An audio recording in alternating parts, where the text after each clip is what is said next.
It's my pleasure to introduce our speaker, Kimberly Jensen. Those of you who heard her talk last year know you're in for a treat.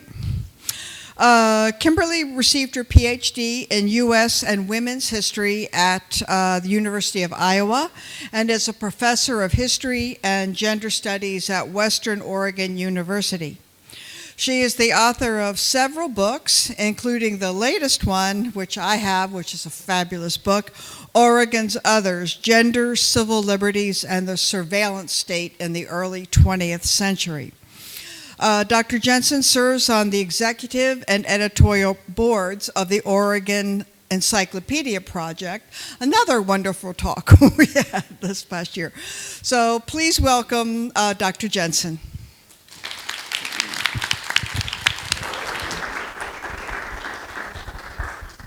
Thank you for that kind introduction.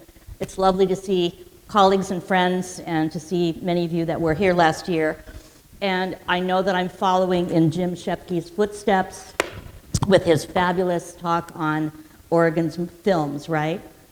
So he's a hard person to follow. I'll do my best.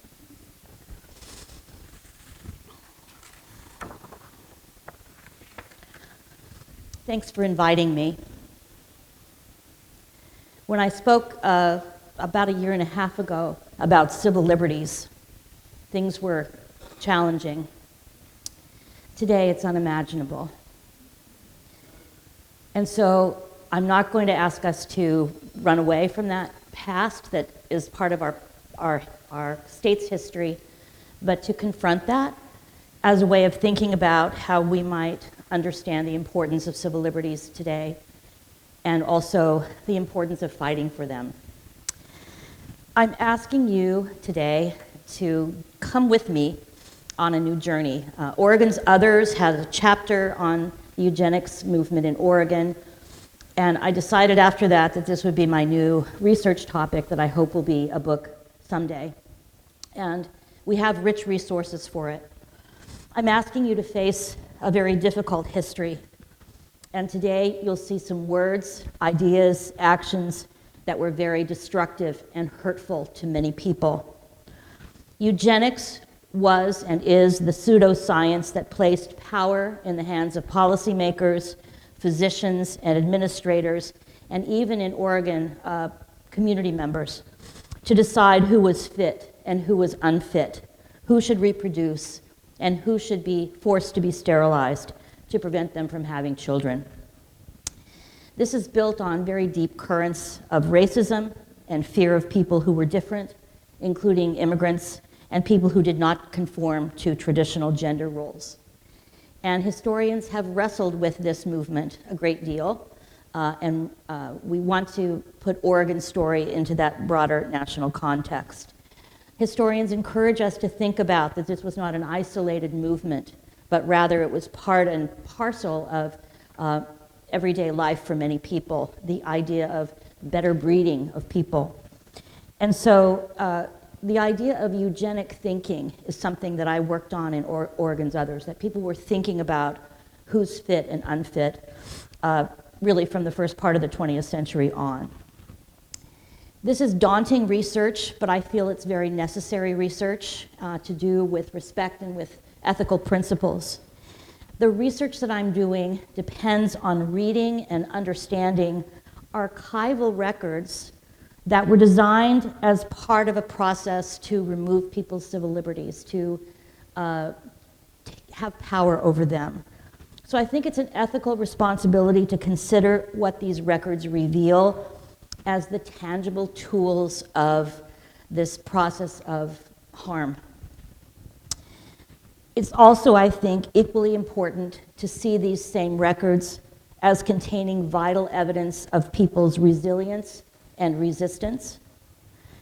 And I think that to use the sources in these ways is to challenge the premise of eugenic thinking, to challenge state projects and the ideas and actions at their foundations as we uncover people's stories at the center. So I'm at the beginning of this research journey, and I'm very, very delighted to have an opportunity to share some of this with you, because I know that you're wise and you've had a lot of experience and may even have experience with some of the institutions that I'll be talking about today. So I really look forward to a lot of time that we'll have during questions and answers.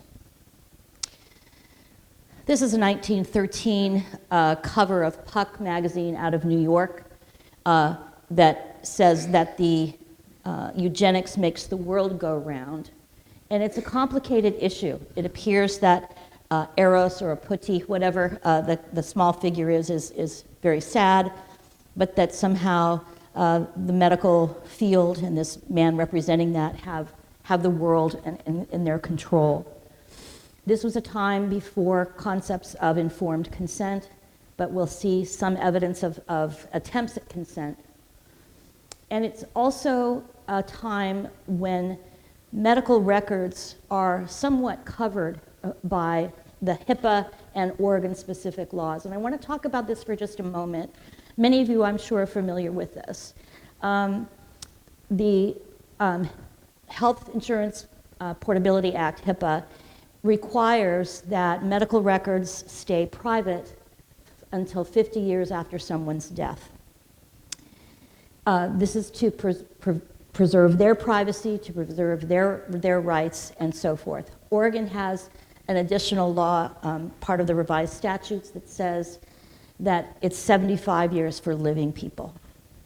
So with the cooperation and the advice and the suggestions of, for example, Mary McRobinson, who is the reference archivist at the Oregon State Archives, there are more records than ever before that have been opened. And if you're a researcher, you know how precious research time is. This last summer, as I was researching, one of the archivists found a lost microfilm that has the records of the Eugenics Board. So there's a new series of records that are open to us. Some of them are available with people's names. Some of them, of course, are redacted. They are covered up to protect their privacy, and we'll see an example of that in just a few minutes. So I'm trying to move through this project locally with ethical steps, but also there are many other historians and other scholars who are working in related fields who feel that it's very important for us to have these records and not to imply that there is shame involved in having been state sterilized. So it's a complicated question, to be sure. Other states have much more rigid policies than we do in Oregon, and so there's a patchwork right now of how individual states and individual institutions deal with this. So it's a very interesting and complicated topic, one that I feel very privileged to be working with, and I would also appreciate your suggestions as we think about this topic together today. What I'd like to do is to provide an overview of Oregon's eugenics history, and in so doing, I'd like for you to think about who was involved, and I'd also like for us to think about why I'm going to argue that there were many, many more cases of coerced sterilization than the numbers show. And I think that's something that I'm really trying to work out now, and it's going to be a lot of research to make that happen. This is Dr. Bethenia Owens-Adair. Owens-Adair was Oregon's foremost lobbyist. She was an absolutely active lobbyist for eugenic legislation. She said that she wanted to prepare the public mind for accepting eugenics with letters to the editors of newspapers across the state. She gave countless presentations to women's clubs, to religious and fraternal organizations, civic groups. And she was, I think it's fair to say, relentless in her work with legislative sponsors and other supporters. Owens-Adair lobbied for forced state sterilization laws and other eugenic policies, such as premarital physical examinations, and we're going to link those premarital exams in just a little bit, in Oregon's biennial state legislature from 1907 until 1923, so almost up until her death. So she had these decades of activity. Her 1907 sterilization bill was the first in Oregon, and it was proposed in the same year as Indiana's first state legislation. Indiana had its first legislation in 1907. So Oregon's legislative activity is as old as any other state in the nation. That bill did not survive the legislative session, but she came back in 1909. Oregon legislators passed her bill in 1909 that would require individuals and institutions who met certain criteria to be sterilized. But Governor George Chamberlain vetoed this bill, citing what he called concerns about abuse and discrimination. After failing in 1911, Owens Adair's 1913 bill passed with the support of Governor Oswald West, but opponents gained enough signatures to put it on the ballot, to refer it to the ballot in the fall of 1913. So that came to the people. Now, the 1913 bill listed, and I'm quoting here, and these are words that are offensive, but I think we need to hear them. The bill listed habitual criminals, moral degenerates, or sexual perverts committed to state institutions such as the Oregon State Hospital or the state penitentiary, whose sterilization would be, and I'm quoting again, for the best interests of the public peace, health, and safety. Now, Oregon adopted the 1913, or at least the legislature voted in the 1913 bill during Portland's vice scandal of 1912-1913, centered at the YMCA in Portland. And this was a large sweep that targeted gay men particularly, and exposed many people who were involved in men having sex with other men. And also supporters like Lola Baldwin, who was a policewoman, said that she supported the bill because it applies to the female pervert as well as the male. So what we want to think about is that the first legislation that at least passes the legislature is targeting people who are gender nonconforming people, as well as people with intellectual and developmental disabilities. And also the so-called habitual criminals. We'll talk about that in just a moment. And so what I think is important is that this was a response to fears about the growth of cities, the growth of Oregon. It was a time when people were worried about a great deal of change. And as I've argued in Oregon's Others, they were trying to punish internal enemies, and these certainly were people that they considered internal enemies. This is an editorial from the Oregonian, and you can always know Teague Reynolds' signature cartoon, editorial cartoons, because his little tiger is down in the corner. And you'll see at that bottom rung that it's the Oregonian encouraged voters in the fall election to vote for sterilization. And so I think that's important. And again, when in doubt, vote yes. When not in doubt, vote yes is the title of that editorial cartoon. So there was a significant support, but voters did defeat the bill, and there were opponents who had organized around this as well. What we know, and I know you can't read this, but I'll tell you what Steiner is saying. What we know is that surgeons were performing sterilizations before and during this time. This is from correspondence that was sent to the Eugenics Record Office, which is in Cold Harbor, New York, which was the center of the eugenics movement in the United States. And Dr. R.E. Lee Steiner, that's Robert E. Lee Steiner, was superintendent of the Oregon State Hospital for many years into the 30s. He said several men have been castrated for sexual perversion, and also a number of ovarectomies, so removal of the ovaries, and this was for flagrant masturbation, and a considerable number of tubes ligated and cut with consent, and the consent through that. Exact number unobtainable. So right away, we have this foundation where things are getting reported and not getting reported, and there's a lot of correspondence with the Eugenics Record Office that suggests that these surgical operations were happening with some rapidity. So this is in 1913, when there is no law on the books.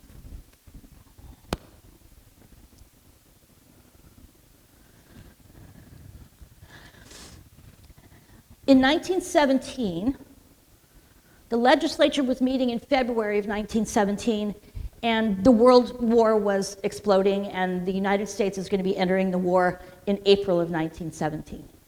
So this was a very powerful legislative session. There were lots of worries about enemies, external and internal. And so in 1917, the sterilization law was passed. It was successful.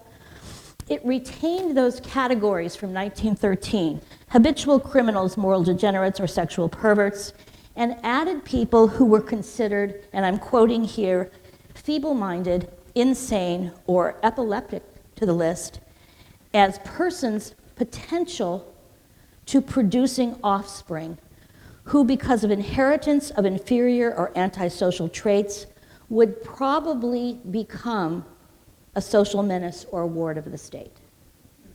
Might probably be.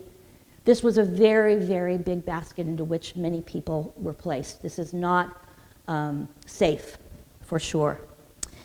These categories are vague. It's a long list, and it really extended the possibility of sterilization to most anyone who was an inmate in an Oregon institution. And it also increased the categories that judges and other officials could use to commit people who could then be sterilized. So it's a circle.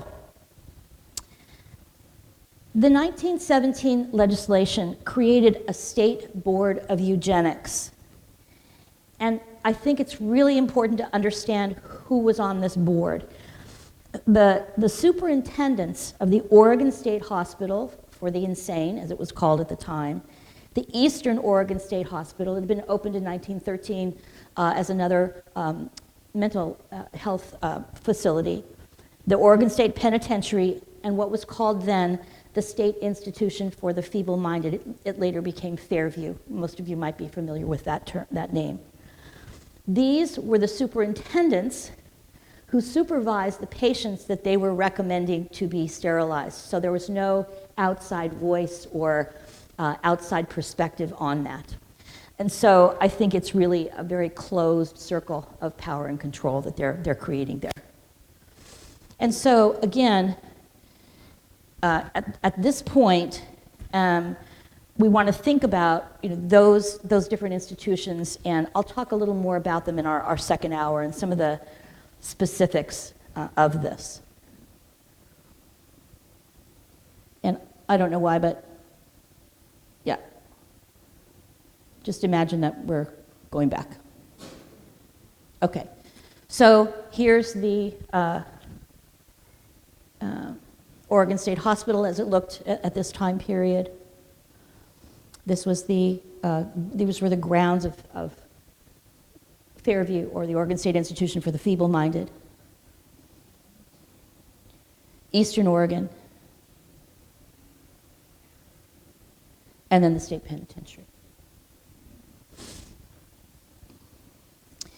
So I know you can't read this, but I just wanted you to see something else, and that is that what we also know is that in addition to these institutions, there were circumstances that meant that some physicians had power over people's bodies, and not a lot of checks and balances, if you will, on their power. There was a decades-long move toward hospitalization for illness and surgery, and childbirth was being medicalized in the early 20th century, as I'm sure all of you know. And this provided the context for physicians to have greater access to bodies and power in a medical setting that could lead to sterilization without consent. This meant physicians could act to sterilize people without their consent outside of institutions or the eugenics board. Given that we know that this happened from the 1930s on reservations and in medical facilities and reservations, it's possible, and we need to think about the patterns of forced or coerced sterilization of people of color, of indigenous people also on reservations and so forth. So it's possible that that happened. The situation for indigenous Oregonians living on reservations is a case in point. This is Virgil Pinkley, who was the Indian Service appointed physician for the Siletz Agency. And we have 6 months of 1916 and 6 months of 1917 of the medical records that he kept, not with names attached to them, but with the nature of the surgery or the medical procedure. And so there's no specific evidence that Pinkley engaged in sterilization procedures, but his records suggest what might have been typical for an Indian Agency health center and document the potential opportunity for surgical sterilization in the hands of a physician who might be so inclined. So in the first 6 months of 1917, and this is about a 4-page report that you're seeing just the header of, there were 313 procedures. He attended 1 case of after pains, which would be postpartum cramps, 2 abortions, 1 case of amenorrhea, which is a lack of menstruation, 2 cases of ovaritis, inflammation of the ovary, 1 case of salpingitis, which is the inflammation of the fallopian tubes, and 1 ovarian cyst, among other procedures, including childbirth. All of these conditions held the opportunity for purposeful intervention, resulting in sterilization if a physician had the belief and will to do that. So I think we need to think about the circumstances of medical care in addition to the legal aspects. I don't know why these are out of order. Forgive me. Most women in Oregon achieved the right to vote in 1912, and prominent white club women and other leaders in Oregon and many thousands of their followers, empowered with the vote after 1912, joined Owens Adair in support of eugenic legislation. Not all the members necessarily supported these bills, but the organizations voted to support them as organizations. The Oregon Women's Legislative Council lobbied for the sterilization bill. Sarah A. Evans, who's reporting on her speech here, was president of the Oregon Federation of Women's Clubs from 1905 to 1915, and she urged her members to support state sterilization in a talk that was titled "The Child That Should Never Have Been Born."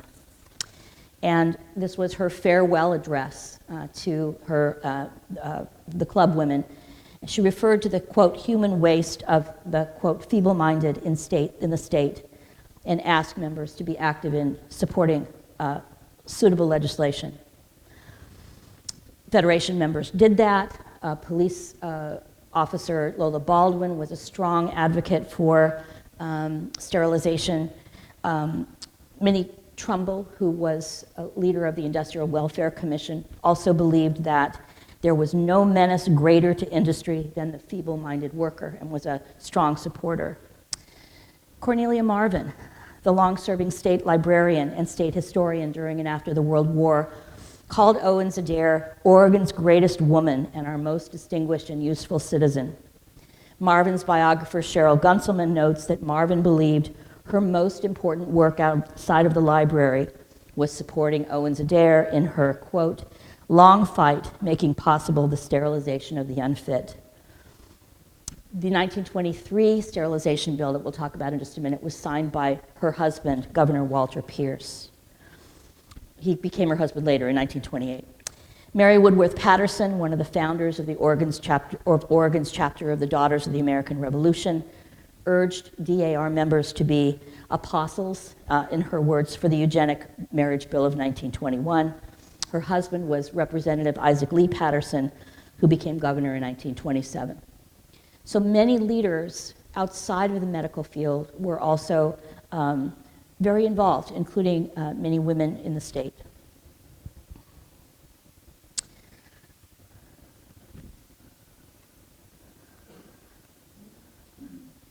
Okay. So the 1923 law was the one that really stuck. Let me give you a little bit of context on how Oregon got there. Owens Adair and her supporters wanted to take the legal power for sterilization outside of institutions so that it could be used against members of any community. And so they started introducing legislation of that sort in 1917. And in 1919, the legislature included this in legislation that was building the state health department. The state health officer was given the power to report all people who were or who might become a social menace or ward of the state. So it's the potential, and it's a very subjective judgment. Owens Adair said the law was necessary because it was a good policy, but also it was a legal strategy, and here's what she was arguing. The 1919 law was included, and I'm quoting here, all defectives and degenerates of the classes named, outside the state institutions as well as inside them. No one could object to the law, she said, on the ground of its being class legislation in violation of the 14th Amendment. The equal protection laws of the 14th Amendment say that it has to apply equally, right? So her argument was this is a legal protection of the law, but it was also something that she felt was necessary as policy to do. So this was put into the 1919 law. There was a court challenge to the law in 1921, and essentially the 1923 law that was on the books until 1983 was the culmination of this. And Oregon policymakers then had, by 1923, a state sterilization law that would withstand legal challenges and would apply to all residents. The Eugenical News, the official journal of the American Eugenics Society, praised Oregon's 1923 law as the soundest and most satisfactory yet enacted from the eugenical point of view. In 1927, the United States Supreme Court upheld Virginia's sterilization law in the case of Buck versus Bell, and other states added the sterilization laws to their codes. By 1937, Oregon was one of 32 states with a sterilization law, but was the only West Coast state, and with Idaho the only Western state, among these 8 states that said you could go outside of institutional walls to find people to target them for sterilization. I want to also emphasize, and this is something that I write about in Oregon's Others, but I'd like to put it in here, that Oregon deputized residents to surveil their neighbors and to participate in this statistical report of mental defect, delinquency, and dependency. And this comes out of the wartime loyalty registrations and drives and so forth that I talked about in Oregon's Others. But essentially, leaders asked all residents to report on their neighbors in an effort to identify unfit people in their communities. The other reason this happened is because the legislature didn't vote in any money to support this study. Other states had local community studies, but Oregon was the only one to have a statewide effort. And I know you won't be able to see this, but I just wanted you to see that this is a large card, a data card that people were supposed to fill out. Let me tell you a little bit about what's on the data card. Community members were asked to record an extensive amount of information, much of it subjective, about anyone they wished to report as defective. In addition to space for responses about demographic information, including so-called legitimate or illegitimate birth, the card had sections for physical and emotional information, schooling, and symptoms of, and I'm quoting here, mental defect, feeble-minded on a sliding scale. The community members were to record, and I'm quoting, all mental and nervous disorders any relative of the family ever developed, along with family citizenship and naturalization information in the heredity section, The personal history asked if anyone could be identified as a so-called sex pervert or had illicit consorts. The surveyors asked the voluntary assistants to make judgments about the person's social record, including if they were a steady worker. And women's card, this is the men's card. Women's cards had minor changes, including listing a husband or father's occupation and how many legitimate children they had as legitimate. So policymakers in Oregon were deputizing and pressuring community members to surveil their neighbors and report the results. The preliminary study was all we have because they didn't have money to do more. I'm really hoping that somewhere at the University of Oregon there are these records, and I'm trying to enlist the help of people there, but I don't think the original cards and the study survives. But what the preliminary data showed were 65,000 people that were considered unfit. So I want you to think about that this is a very broad movement that has now become part of Oregon's policy and mainstream. Just a couple more things and we'll have some questions. I wanted to say that across the 20s, there were additional attorney general opinions or laws passed that expanded the scope of the eugenics movement. And yeah, this is the map that would show you that Oregon was not alone. More about numbers at the end. Okay. In the 1925 legislature passed a law that said that all clerks of court, Polk County, Malheur County, Marion County, wherever you are, all clerks of court had to report, and I'm quoting, rape, sodomy, or the crime against nature, people who were convicted of these crimes, to the eugenic board. So they're already going, they're convicted of crimes, and they're likely going to the penitentiary, but this is also a direct line to the eugenics board. The crime against nature is a rather ill-defined term. Sometimes it was used to talk about sodomy, although sodomy was specifically listed here. Sometimes it was tied to masturbation or sex with animals or just non-sanctioned sex in any way. So I've seen records of 2 women engaging in sex being called the crime against nature. So this is very broad. And I'm going to talk a little more in our second hour about the State Industrial School for Girls. That's what we'll be talking about then. In 1929, I.H. Van Winkle, who had been dean of the University of Willamette Law School for a long time, was now the Attorney General. And he gave his opinion. These were, agencies would ask for the Attorney General to express an opinion on a question of law, right? So these are published. Any qualified physician may perform sterilization if there's consent from the patient or if that person is a minor with written consent from a guardian. Many people who were institutionalized were not thought to be capable to give consent in their own affairs. Many had guardians assigned to them. This is a complicated one because I think in part what this says is that if I want to choose to have my fallopian tubes tied by my physician, by my private physician, I don't have to go to the eugenics board, right? So that's another possibility for people to make choices about sterilization. That's not, but that's not all. I think this also suggests that there was quite a lot of leeway given to physicians to engage in this. And consent, as I've seen in a number of the files, was not always the kind of consent that we would imagine. So I think this opens up the scale and the scope.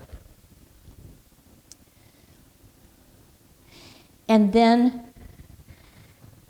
in 1935, so this is taking it into the 30s, this is what, I don't know how I'm going to find these, but let's think about what's happening here. Before sentencing, so there's a conviction for a crime, of the crimes that are listed in that big list. And before sentencing, the judge has the opportunity to defer the sentence. The eugenic board can examine the person until it be finally determined whether an operation will be performed upon such a person. So what this suggests to us, right, is that there's some negotiation perhaps going on, that a judge might say, I really think that you need to have a vasectomy or be castrated to a male, so I'm going to let you choose to do that, and then we'll have your sentence reduced by a certain amount and so forth. So I know that this is happening. There's a lot of discussion about it. This is under Governor Charles Martin, who was a big supporter of sterilization. More on that in a minute. And so I think this may be played out in courtrooms and in procedures and in negotiations. And I don't know that we'll ever be able to capture it, but I also think that this created a lot of pressure on people to make a decision at the time of conviction. So this, and then one more. Okay. Hygienic marriage, it was called. In 1938, Oregon voters adopted a marriage examination law. You may know people who had to take the marriage exam, right? And it was in effect until the 70s. This was a national wave of marriage examinations, and it was designed to screen for sexually transmitted infections like syphilis and gonorrhea. So Oregon's marriage law had something extra. It required a blood test and a medical exam, but also required a physician to report people who failed because of, quote, feeble-mindedness, insanity, or other mental or physical conditions to a special committee appointed by the State Board of Eugenics. That committee could refuse permission to marry or allow marriage if the individual submitted to sterilization. The 1938 law did not refer to the next step of state-ordered sterilization explicitly, but because the sterilization law of 1923 let anybody be reported, this really meant that sterilization could be recommended for anyone who didn't pass the test. The Oregon legislature referred this law to voters in 1938, and the measure passed with 81% of the vote. By 1954, Oregon was alone among the 42 other states with marriage exam laws to include reporting to a eugenic board, so Oregon had this distinction as well. So I think many of you know that the activities of the Eugenics Board began to wind down in the 1960s. There was a lot of pressure from civil rights organizations and disability rights advocates. In 1967, the board was renamed the Board of Social Protection. And in 1983, with John Kitzhaber, an emergency room physician in the legislature, it was disbanded in 1983. And in 2002, Kitzhaber issued an apology to people who had been sterilized, and he issued that on behalf of the state of Oregon. And at this 2002 apology, the number that people came up with for a total for Oregon was 2,600 people who had been coerced, and I believe that it was many, many more. So I'll talk a little bit more about some of those numbers. I think we need to have time for some questions. Is it time for that? Yeah, let's do that, and then after our break, I want to talk a little more about some specifics.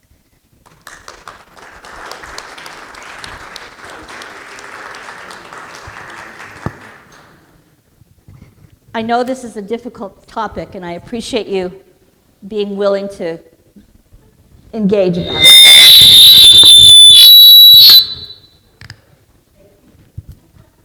Hello, this is Mark. Hi, Up till Mark. now, your presentation is focused on the recognized sanctioned bodies in this, but weren't there also citizens groups that were not sanctioned that were also forcing people into this funnel? At that time, it seems like there were like garden clubs that basically were deciding who was moral and who wasn't, and who got subjected to this. Yes, and in my book on Oregon's Others, I touch on the Oregon State Hospital. I look at Japanese Americans who were targeted with licensing laws and birthright citizenship questions. Oregon's legislature actually questioned birthright citizenship of the 14th Amendment in the 20s. And also other institutions that absolutely, as you say, people were funneling them. Citizens were being urged to report on their neighbors. And I argue in Oregon's Others that it was this hyper-loyalty of World War I and the eugenics movement and fears of a changing world, right? Fears of large-scale immigration, fears of gender non-conforming people, just fears of many people. So in many ways, we're talking about a time that resembles our own very much.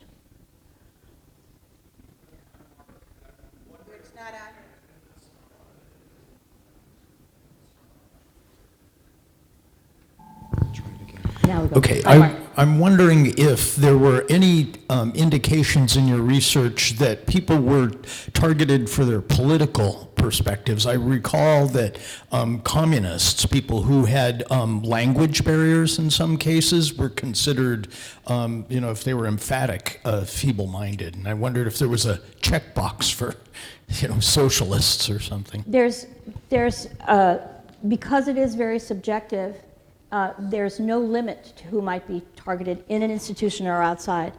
When I work with my students about this, we all generally agree that we would be institutionalized right at this time. It's just so likely. And I'm not kidding, right? And I remember a student who is a student living with epilepsy who was absolutely shocked at this. So we all feel this, but yes. And what I'm trying to do as well is to really look at the names of people that I'm able to see to try to understand more about who they are. But yes, radical political positions, if you were in a fight in your local community, you could be committed. I mean, these are very real. I'll save the two cases. I'll talk about them very briefly at the Oregon State Hospital, but this was also about deporting people and trying to establish people's citizenship. So if you think about a way of thinking of someone as being an other, then they used it. Hi, this is Barbara. Hi, This Barbara. is fascinating. This isn't your focus entirely, but I wonder, underneath the eugenics movement, especially for women, might be the eagerness to have control over their bodies. And I'm going to link it around to Owen's Adair. Why was she so emphatic about it? Did she have children of her own? And might she have also thought, women don't need to be burdened with all these children. Maybe there was something more, but this is for myself that goes beyond morals. Absolutely, and one of my chapters in Oregon's Others is about the Cedars, which was the women's detention hospital during World War I. Women were detained, often without due process, for being suspected of having a sexually transmitted infection and being treated there. And there's a lot of transferring going on. I'll talk a little more about why I think that may have also been a site.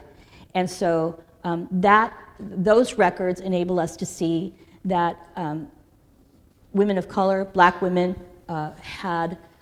they were particularly vulnerable, but also wage-earning women who didn't have a lot of support. And so the most vulnerable were also targeted. So it is about targeting bodies. This whole program is about targeting people whose bodies or whose behavior doesn't conform. So and controlling those bodies. So I think that's absolutely the theme. And we'll talk a little more about the State Industrial School for Girls, and I think that's where you'll really see.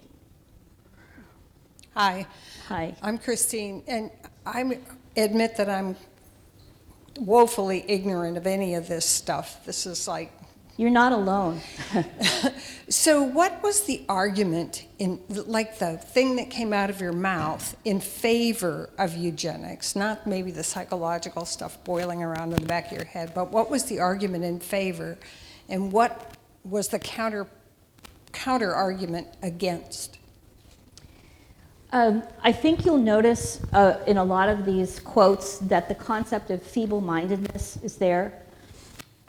Let's say English is your second language and you're being tested mentally, and the mental tests were obviously suspect for many, many reasons. But if you didn't answer because you didn't know what was being asked of you, then you would be graded as extremely feeble-minded, right? Were there people who were developmentally and disabled? Yes, there were. There were people who were in need of support and help. But this became a very wide category. So eugenicists had stories of families who were so-called feeble-minded people who then would reproduce in great numbers, and they believed that they would take over the world. And I'll talk with you a little bit about Dr. Griffith, who was at the state hospital, who really believed this. And so it's a time when many people's religious and spiritual systems are giving way to having more faith in medicine and science. This seems to be an argument.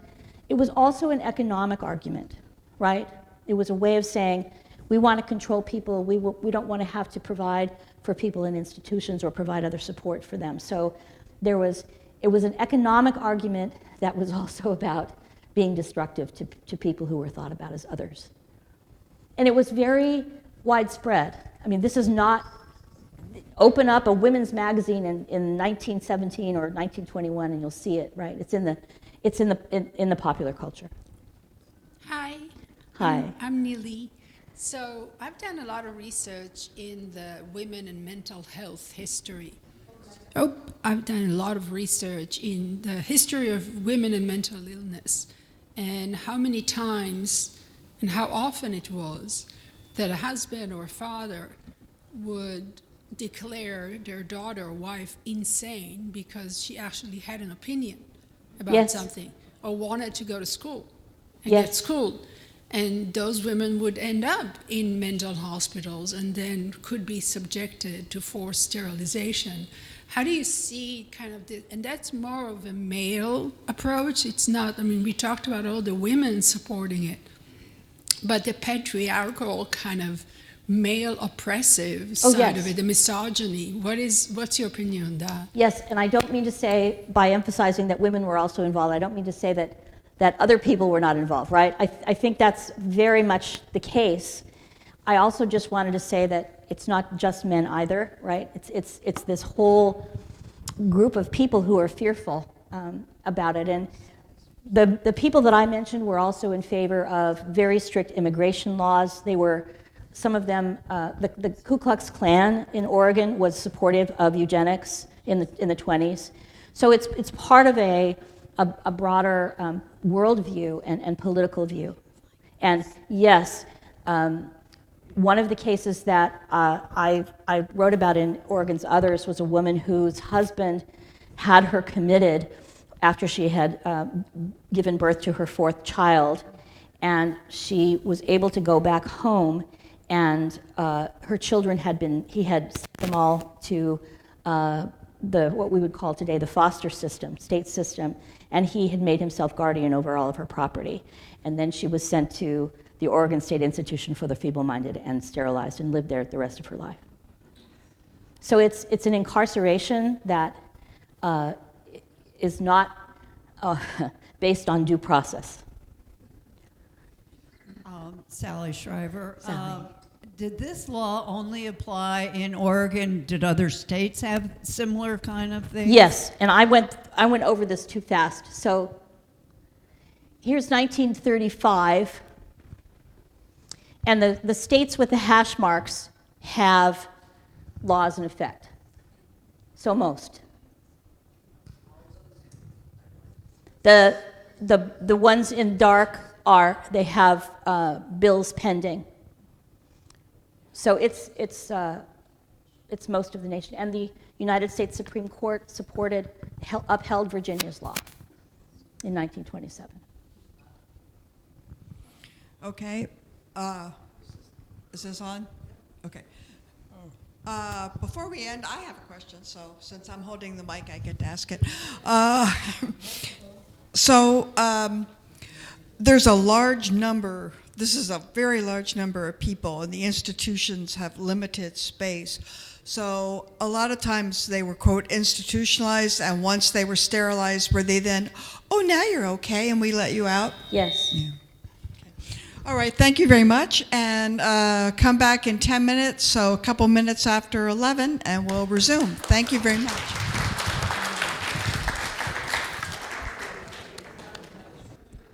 Are you able to hear me? Yes.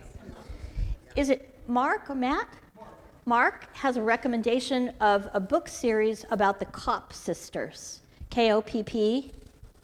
Well, I don't have a microphone, but yeah, I'll speak loud.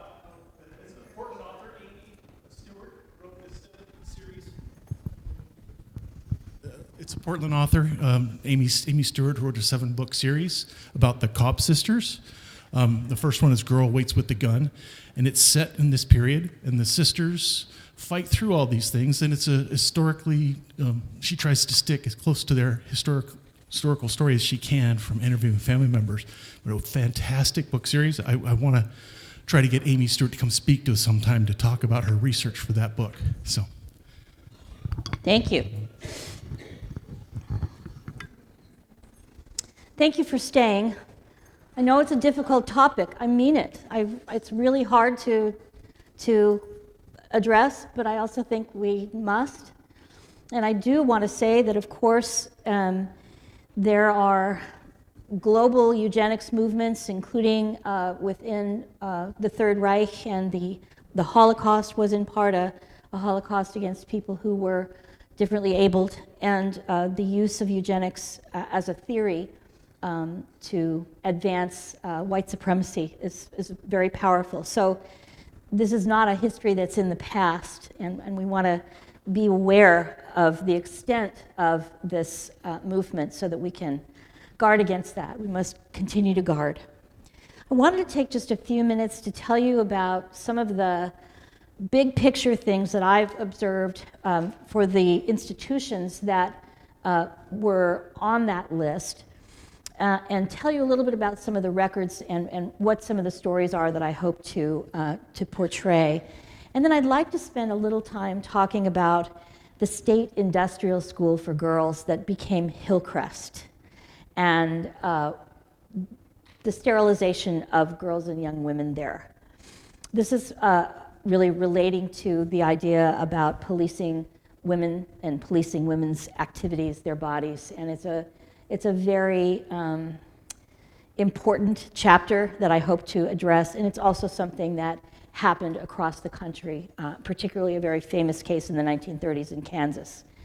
So trying to align what our story is in Oregon with that broader history. The Oregon State Hospital was its own city. People worked in different departments. There were some 2,000 or 3,000 people there during the 20s and 30s. And everyone was a potential subject for sterilization there. And at this time, the first assistant physician, not the director, that was Robert E. Lee Steiner, but the first assistant physician was the person that at least all the women patients that I know of saw, and they had to move through his care, I will say. I did want to add that the incredible archivists at the Oregon State Archives made the decision to save the entire files of patients. This means the letters their family wrote to them. This means their lawyers writing to them. This means everything. And so with care and within those parameters of HIPAA, it's possible, and this is what I'm trying to do, is to really reconstruct what that experience was like, but also the resistance of some people. Dr. Griffith was someone who believed that the pioneer stock of Oregon was being diluted by weaker people who were migrating to the state. And he believed that they were unfit and therefore should be institutionalized and should be sterilized. He was very active. He was a teacher at his hospital was a teaching hospital for the University of Oregon Medical School. He was a wide speaker and a lecturer, and he also was an expert witness. So his influence was very broad. I want to just tell you the story of two women at the Oregon State Hospital. One was Margaret Ojeda Wilcox. She and her husband fled the violence of the Mexican Revolution, and in 1919 she was experiencing what we would likely consider post-traumatic stress.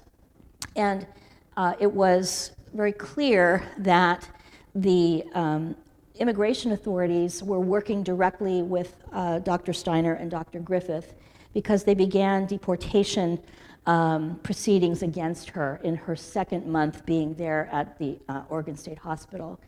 She and her husband and outside advocates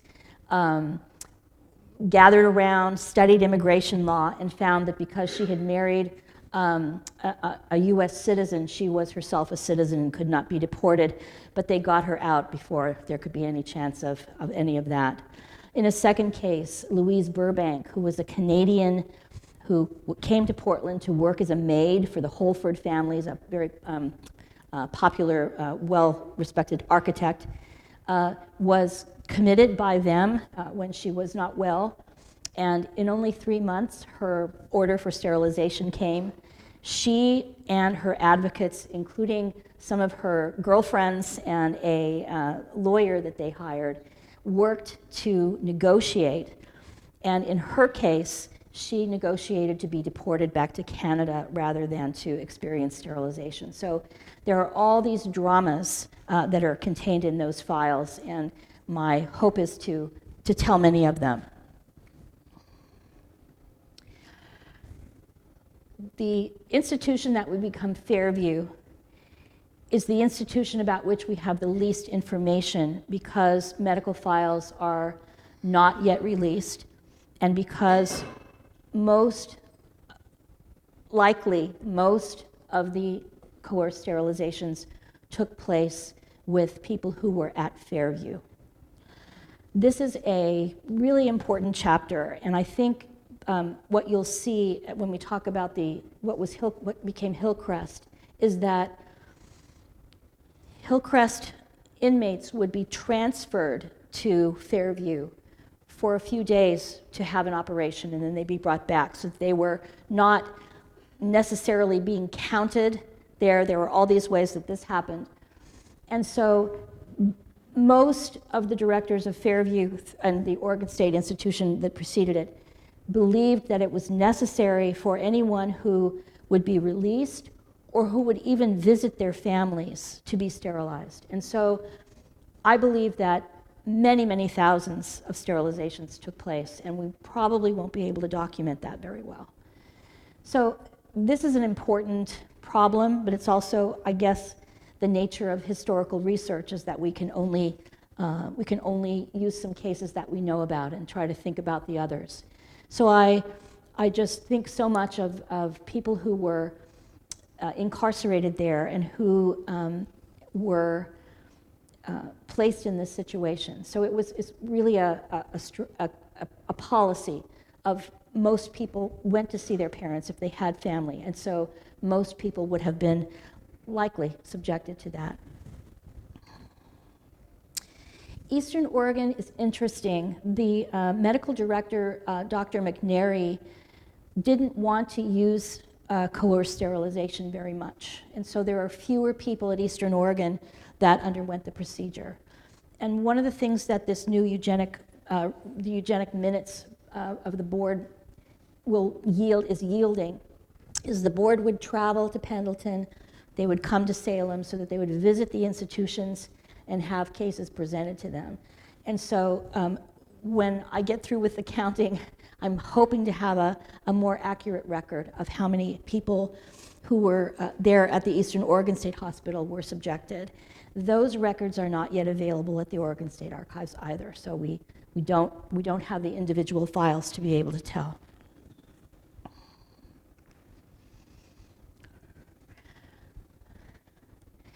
If you'll think back, in fact, I won't even have you think back. Close your eyes so you don't get dizzy. I'm going back all the way to the front.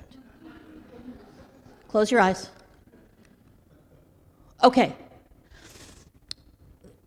You can see that at the Oregon State Hospital there were many surgical operations for sterilization that took place. This is also really the case at the Oregon State Penitentiary. Almost the first words of the minutes of the Eugenic Board are that sodomy is rampant at the penitentiary and we have to go after the men there. So it's challenging because we do have the Eugenic Board. If the Eugenic Board recommends, it's not always the case that that was carried out. So it's hard to have an accurate idea. But what I will tell you is that some of the inmate files have correspondence. And so the Oregon State Penitentiary was a location. The idea was that if men were castrated, not a vasectomy, but castrated, that they might no longer have sexual impulses, right? Or they might be completely changed, or their so-called violent tendencies might regress. This was really discredited by the 30s and 40s, but this still happened. And so one of the file, or one of the series of records at the Oregon State Archives are the parole request files. And in the 1930s, Governor Charles Martin said that he would not release any prisoner on parole who had been involved in what he called sex crimes, which is a big basket, right? And so looking at those pardon files are many, many acts of resistance. Many men chose not to submit themselves, but that meant that they would stay and that their sentences would be extended. So there's a lot of active resistance. One man read a poem by Oscar Wilde to the parole board and said, "Look, this is who I am." And so in those files, I think we will certainly see many, many examples of resistance.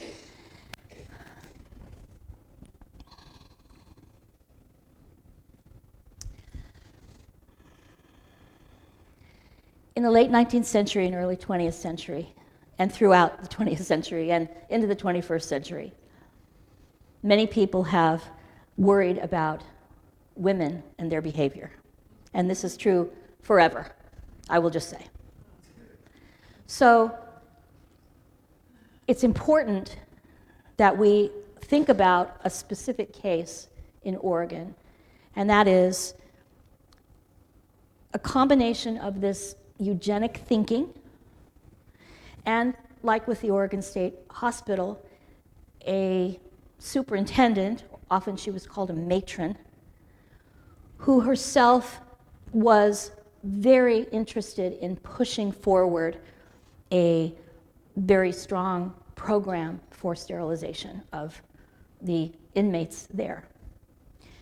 And so I want to spend just a little bit more time talking with you about the situation with Clara Patterson and the Oregon State Industrial School.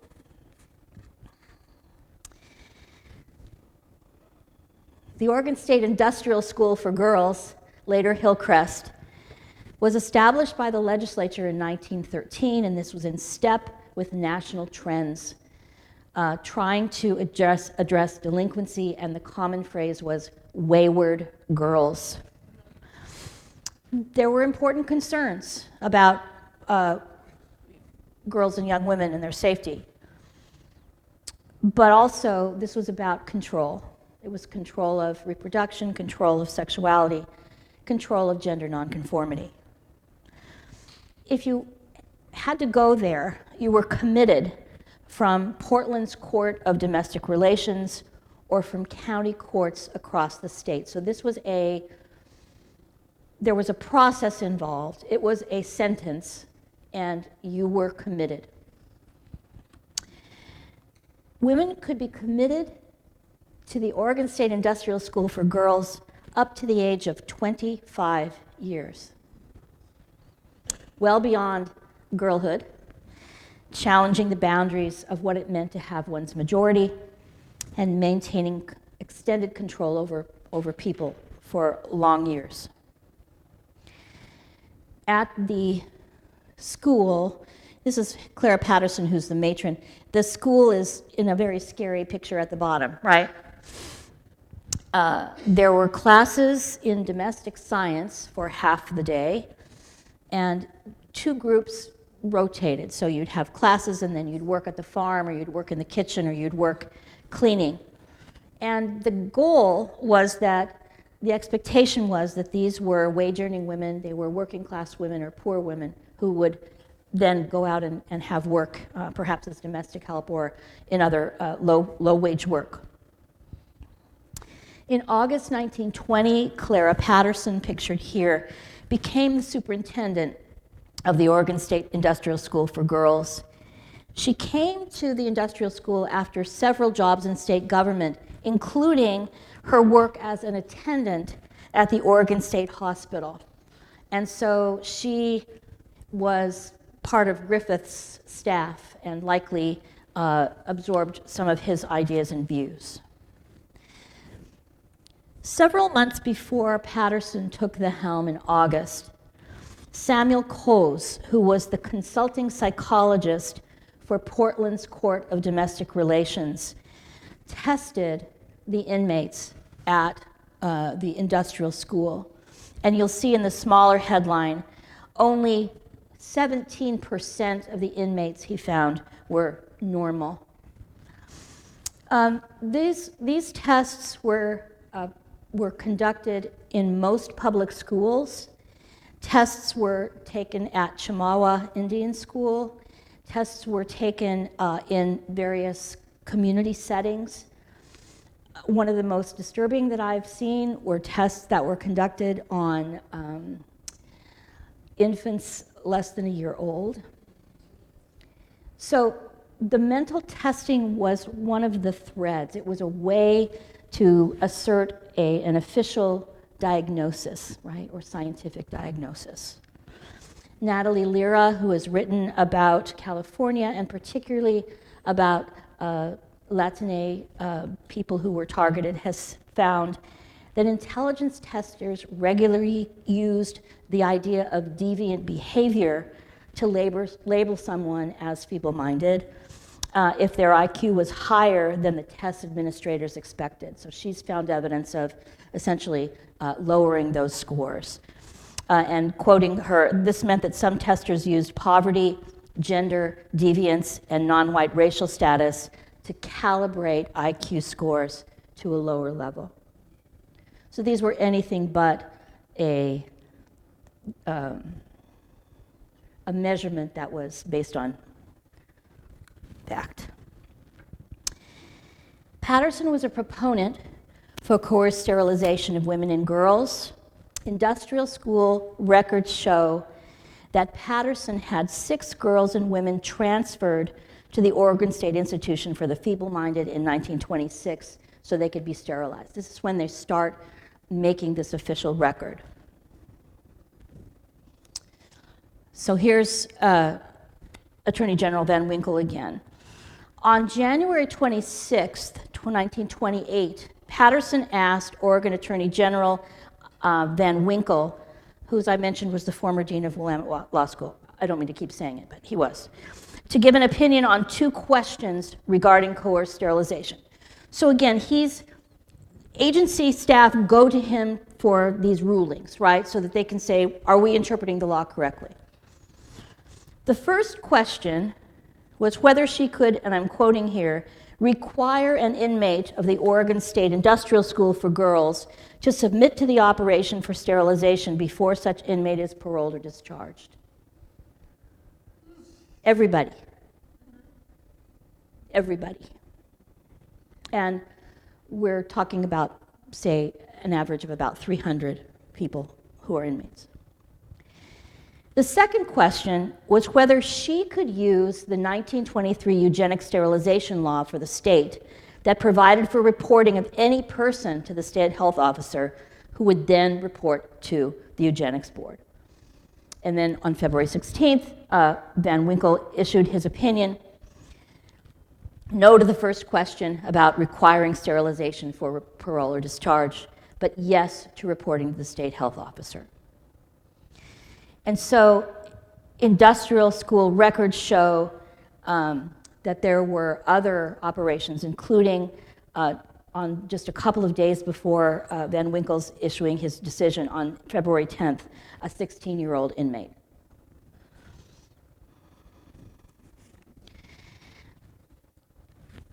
Patterson's next step was to try to get the industrial school into the law as part of the covered institutions. And February 1929, legislature's in session, and she wanted to add the school to the list. According to the Board of Control minutes, Patterson, and I'm quoting here, requested that an amendment be prepared to the Sterilization Act to cover the girls at the State Industrial School for girls and the boys at the Oregon State Training School. This was in Salem at the time. It would later be McLaren and Woodburn. The board, made up of Governor Isaac Patterson, Secretary of State Hal Haas, and State Treasurer Thomas B. Kay, of Woolen Mill fame, approved the request, and the legislature added the two institutions to the sterilization law that month. Now, I'm not going to talk yet about the state training school because I haven't found a lot of evidence, but I'm starting to see some in the eugenic board minutes. At the time of Kitzhaber's apology, the best understanding was that no young men were ever sterilized, but I think that may change as well with this information.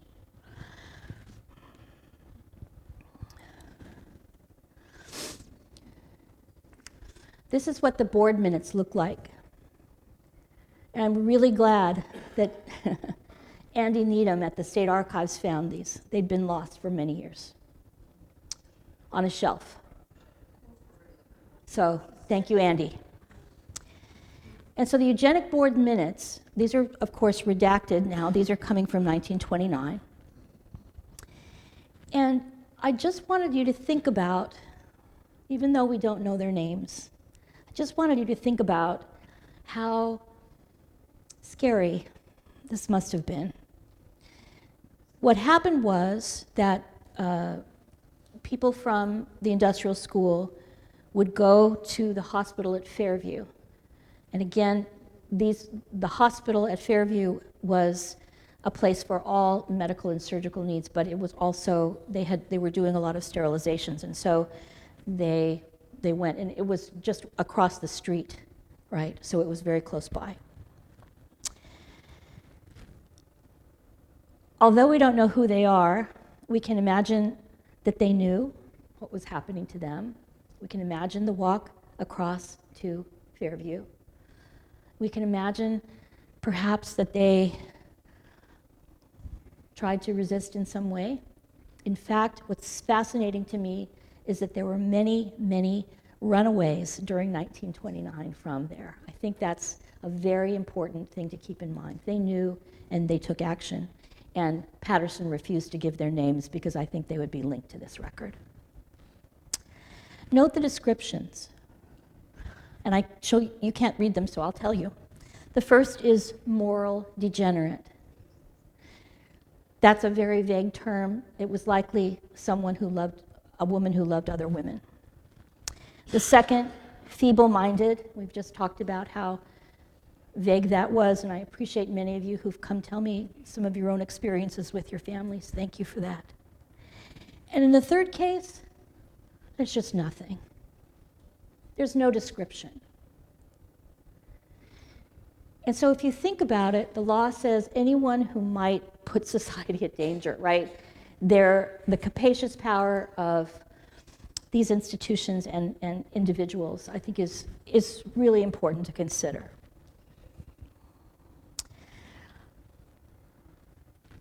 The 29 women listed officially as sterilized between 1928 and 1931 had an average age of 16, with the oldest 21 and the youngest 14. Internal industrial school records list 78 people sterilized between 1926 and 1941. There may have been many, many more. I believe there were. The official list from the Board of Eugenics that was published by the state in its biennial report claimed 69 by 1944, so there's a tremendous amount of undercounting. The numbers will always be imprecise, and maybe the numbers aren't the point. Maybe if we don't have all of the numbers, it helps us think about the many ways that this destructive movement harmed people, but it can also help us think about the many ways that people resisted. Just a couple of points about some additional ideas about numbers. In 1933, the Human Betterment Foundation, which was another center for eugenics, listed Oregon as, this is 1933, listed Oregon as having 882 people who had been sterilized.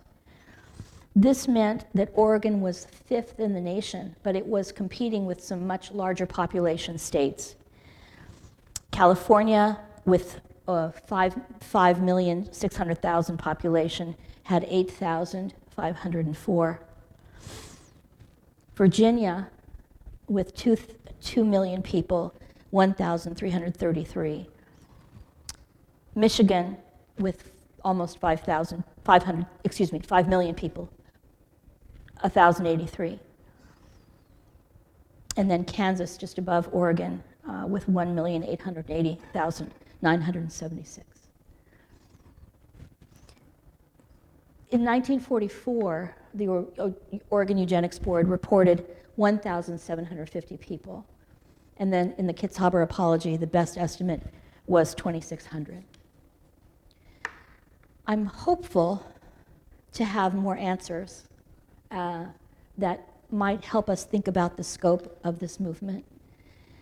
And one of the things that I also hope to do is to help us think about how this happened. We historians sometimes use the counterfactual. What if? What if Clara Patterson had not been the superintendent? What if Griffith had not been there? These are people who did have an impact on this movement. It's also the case that we need to think about the currents in our own history of the state and the nation of creating others, enemy others, for whom then that social distance means that policies and programs can be enacted. This is a time in our history where I think we must confront these questions in our past, because we're being asked to confront them in every moment of the day, in ever-changing policies in our present. And my hope is that we can be intentional about learning this history. It's one of the great privileges of my existence to be teaching the 14th Amendment to students, to be teaching about Japanese American incarceration to students, to be teaching about the ways that people have encountered these tremendous forces like eugenics, but have also resisted. And I would be grateful and delighted to hear from you if you have perspectives, if you have experiences, if you or your family or community have had experiences with this, because most all of us have been touched in many, many ways by these policies. My hope is that a couple of years from now, I'll have more research and I might be able to come share with you. And I really look forward to the questions that you have as we conclude our day. Thanks so much.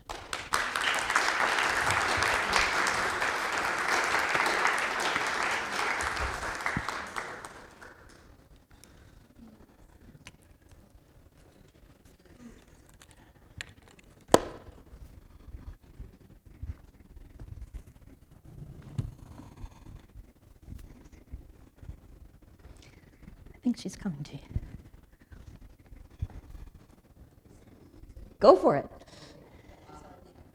Is this on? Yes, okay. I'm Virginia. Hi, Virginia. And my first question, I've got several, but my main one is, how do you protect yourself mentally from these files that you have to read? That's a really kind question. If they experienced it, it's nothing to see it. to imagine what they experienced. It's very hard. Usually, I can't do 2 days in a row at the archives. There has to be. In my wonderful summer when I'm free to go there, the archivists are so kind. Sometimes you need to step away and shed some tears about what someone's gone through. And they're so kind. They feel that too. Sometimes I'm screaming in my mind because I'm so angry. And so I have to feel that if I can somehow get this work done, that it might help restore their voices, their experiences. Not in an intrusive way, but in a way that honors them as people. But thank you. That's a very kind question. Hi. Hi. Thank you for your commendable work. It's really inspiring. I have to admit a certain embarrassment on my part as a evolutionary biologist and conservationist. There's been a long history during that period of what I would have thought would be like-minded people with the current era were big into eugenics, from Teddy Roosevelt to the president of Stanford University. So my question to you is, at what point in history of peoples do they throw out these immoral attitudes and behaviors? What causes a change? Are we making progress? Certainly we're backstepping now, but can you point to areas where progress is made? Thank you. Yes, thank you so much.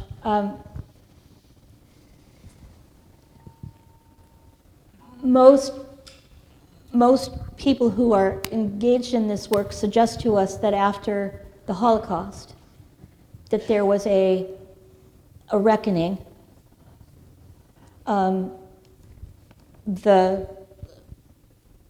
The scientists and policymakers of the Reich had some of these materials. This is very well proven, right? So that's certainly there, but also after World War II, the idea of the Universal Declaration of Human Rights, safety in one's person, one's bodily integrity.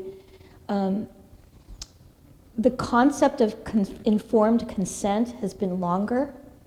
The Tuskegee syphilis experiments that had some black men in a control group without penicillin for syphilis was another reckoning. But also there was a 1979 California case, Madrigal versus, and I hope it's Quillerin, I think it's Quillerin.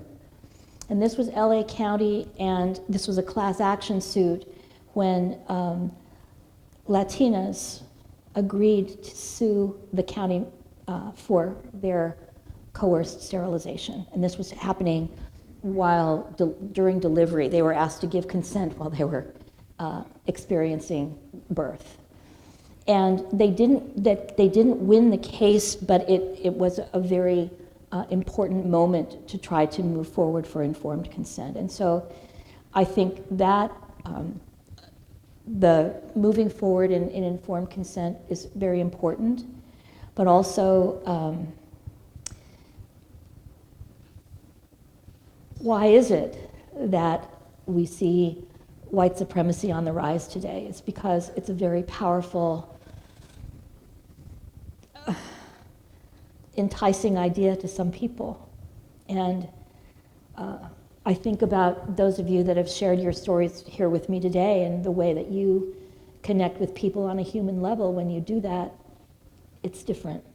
So I believe that we have the capacity to weather the current storm. But I also think that many people, myself included, have learned that we have to keep fighting all of the time. We have to keep civil liberties at the pinnacle of what we call for. And I would say maybe 20 years ago, people might have said, well, we've done pretty well for ourselves and things are kind of okay. And that's not how my students see it now. You know, they see it as that we have to fight every generation to see that. It's also that you, in your profession, I'm sure, contribute to the thoughtful way that people interpret science and send science out into the community. So thank you. Because conservation is also about thinking about all of us and our needs in a very personal way. So I think wherever we are, we have a lot that we can do. Thank you. Hello, I'm John. Thank you so John. much. Thank you. Your answer there touched a little bit on mine, but I'd like to make my question a little more personal here. And this is the perfect slide for it. Those were somebody's children, That's right. especially at the ages that these people were. Where were the parents? What did they say? I mean, I know this is forced sterilization, but it would seem at some point there was a check on them, or they would have, been somehow involved and, been resisting and saying, no, don't do this.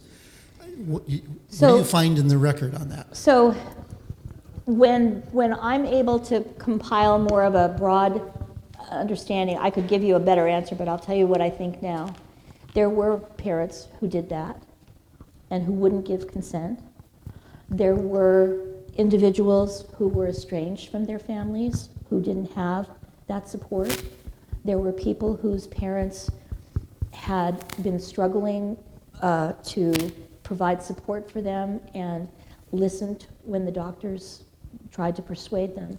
In the case that I mentioned of Louise Burbank, who was from Canada, the Dr. Steiner and Dr. Griffiths in letters talked about their interviews with her. These were one-on-one interviews where they coerced her into saying, if you want to ever get out of here, you'll need to do this. And her next of kin was a sister in Canada. They were trying to hurry up this in addition to trying to get that permission. And so there were, it was her sister eventually entered in the conversation and helped to arrange for the alternative, which was deportation. It's also the case that if you're in Klamath Falls and your child is in Salem and you have to work 12 hours each day, it might be hard. There are lots of heartfelt letters about how can we do the best for our daughter. These are the letters from the state hospital. So I think there were just all kinds of reactions, and I think that this was in some cases, it was a way to have family members come home. There's been a lot of talk, too, about did people understand that this was a generally non-reversible procedure. Sterilization could be, people could understand that as being a cleaning out of the fallopian tubes, right? It could be not always very clear what the procedure was and what was happening. The men in the state prison generally did know that they were going to be, what that would mean if they were castrated. So I think we see a lot more information that they have because it was just, I think, clearer. So it's really a hard thing to think about them being there alone. I have seen in the state hospital records parents arranging to be there. They want to comfort their child. Some parents actually arranged to bring their children home and have this operation done. Many of them thought that the doctors were advising them something that would help their children, and it's hard for us to see that now. And I know in some cases people worked really hard not to have a family member institutionalized, and then their circumstances, just prevented that. And then, of course, we have people who are railroading family members in. So it's the broad spectrum of humans and human reactions. I think that's one of the reasons your question is so important and so fascinating. And I don't ever want to, we're not in the place of any of those people thinking about why they made those decisions. I do think it's great that there were a lot of people at the institution that ran away. I don't know, I hope that they were able to find their way into surviving in some way, but running away may not have been an option for a lot of people. So anyway, I'm speaking too long about it, but I think it's a really great question, and I think we have to wrestle with it. Hi, my name's Dean. Hi. I have a couple of definitions there. What's orphanectomy and scalpingectomy? Oh, yes, thank you. I forgot to say that. One other thing real quick, just Sure. was that, is it true that in the state hospital nowadays that the people that do have mental disabilities are still allowed to have relations and could possibly still get pregnant and have a baby? Is that true still? I mean, this sounds like giving guns to kids or babies. It doesn't seem to make sense to me. I'm not involved in the current world, so I couldn't say with any great accuracy. Okay. Let me define those for you. Okay. There are, oophorectomy would be the removal of the ovaries. Salpingectomy would be the tying or the cauterizing of the fallopian tubes. There's some evidence that some of the tube ties could be reversed. There were people who sought it after their incarceration. So. I have another question, but how long were they incarcerated? Well, there were girls of 12 who were sentenced there until they were 25. There were sentences of shorter duration, and then those could be extended. And I think that one of the things that's really important about all of these is that there was parole at all of these institutions. So once you left, there was still control over you. And so that parole and the watching you on parole could mean that you'd come back if you violated your parole. My first question, though, is at the state industrial, the girls' place, were there men involved with them at all? Because I'm looking at the age and thinking, well, if a young girl resisted advances, they'd be easily put into the category of moral degenerate or different people. I mean, they could be given that so that in retribution. So there's a case, so this is a great question. Patterson and there would be attendants who would be female, and then nurses, but then there would be caretakers and other things like that. And there is a case in the early 1920s where the eugenic board ordered a sterilization on a young woman, and she escaped with the assistance of, I believe he was a gardener, and he was described as a handyman, and they posed as husband and wife, and then she testified against him. There was a law on the books called the Mann Act, that if you transported a woman across state lines, many of you are nodding, you know this, you could be prosecuted under the Mann Act. What I don't know is what happened to her. She disappears from the record, and I hope she got away. There's not a record that she was reincarcerated. So yes.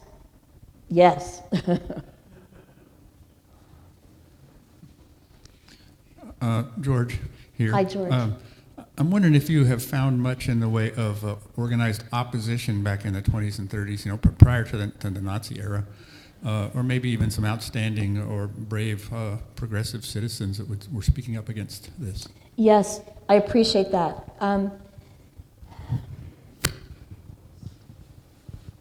At the time of that 1913, the first law that the legislature passed, but then the voters rejected in 1913, there was an anti-sterilization league. And it was a coalition of people. I know of the lawyer that represented Louise Burbank was a member of that, and he was a member of the New Thought spiritual religion. So people who supported alternative medicine, for example. The leader of the Anti-Sterilization League was Laura Little, who was a health educator. And she was also an anti-vaccine advocate. And so it's a complicated coalition of people, right?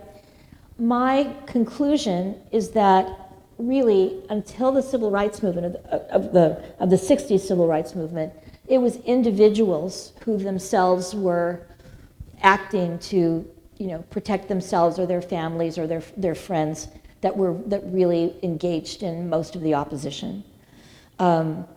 Governor Martin during the 1930s had no problem with people agreeing that, male prisoners convicted for sex acts should be, could not be paroled without castration. So there were a lot of people who supported that.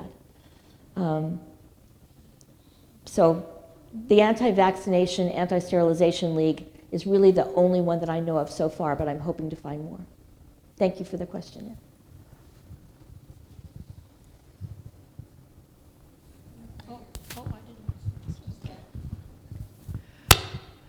Priscilla. Hi, Priscilla. Hi. Any information on how the patients, the former patients at Fairview, where they are and how they're doing? Yes, Fairview was the site of the People First movement during the 1970s. You asked about pre-civil rights, the 1970s. The People First movement was the first patient advocacy organization in mental health in the world. And so many of the former Fairview patients, inmates, however they want to describe themselves, we're at the forefront of that movement, and many are living independently. If you haven't seen Cammie Horton's Oregon experience in the shadow of Fairview, you'll learn about that movement and see some of the activists.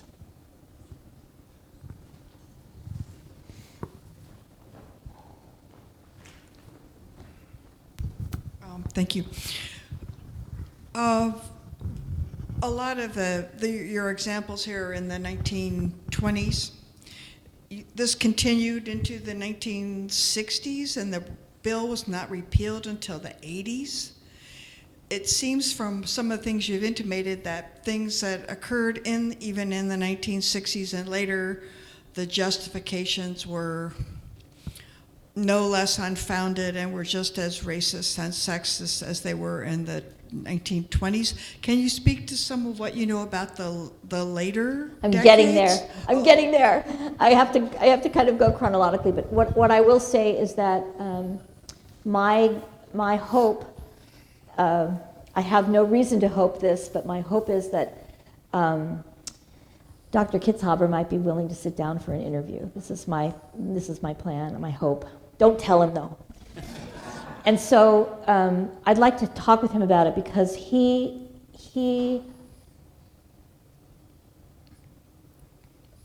my understanding is that from after about 1970 or so, the board that was called the Social Protection Board didn't meet very often. There were less times when they were called upon. And I don't have much in the way of precision, but I want to get there. So I think there was, back to this point, is that many people were looking upon this as a civil rights, civil liberties question, and so I'm hopeful to find out more about that. And then, so I would say, from what I understand, from what I've seen so far, from about 1970 to 1983, there wasn't much activity. But it was still on the books, and it was still there, and it was important to end the board. This is Tom. Hi, Tom. I think I read recently that when Hillcrest closed, maybe 15 years ago, that the patients or inmates, as you put it, wound up at McLaren. Any thoughts about the wisdom of that? None. Okay. I don't think it's wise.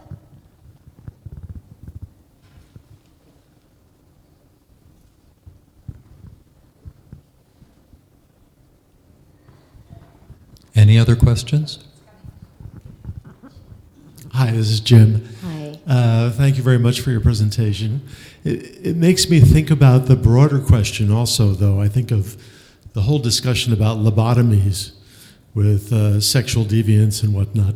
I think that's still going on. Now, I know it's in the recent past, if it's over now.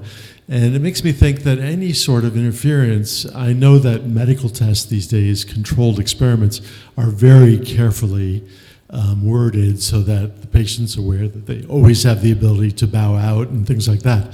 But do you know of any general commission that is trying to protect the public from these sorts of things? And A general commission. I would say most all of us are familiar with the institutional review boards that are at universities, so guiding research studies. And that's true with the National Science Foundation and others. As you say, they're carefully worded. But yeah, that's a great question. I'd like to know much more about that. And I would say too that the question of regulating bodies is certainly very much present. There have been movements for what they called chemical castration, and also a number of people that I know who are working on the question of Depo-Provera as something that's administered routinely in institutions to people. So there are other ways that this continues with us, and I think that's why it's so important, as you say, to try to think about these broader, perhaps larger organizations that might be able to be formed to help with that. Hello, I have Hi. a question. My name's Becky. Hi, Jackie. I worked really briefly in an institution in Idaho that was like Fairview, and during the time I worked there, units were arranged according to the cognitive abilities and disabilities. So on another unit, a 12-year-old girl who had no contact with anyone outside of the institution came up pregnant. Uh-huh. I think this was probably why I worked there only briefly. A lot of the attitude and what happened was that she was deemed too difficult a patient, not appropriate for treatment, and sent back home to her family. So I wonder if you found evidence of women, for instance, being referred for these procedures who had in fact been abused or traumatized in the hospitals. That's a great question. There are, at the state hospital files, there are some women who give birth after they've been there for a while. And I hope to know more about the extent of that. It's certainly a really important part of that history. And I appreciate you telling us about your experience.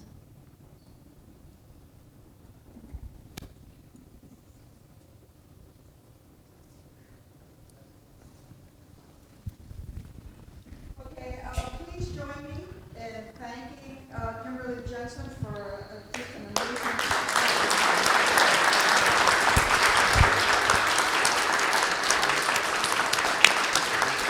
Thank you so much for coming and for inviting me. I really appreciate it.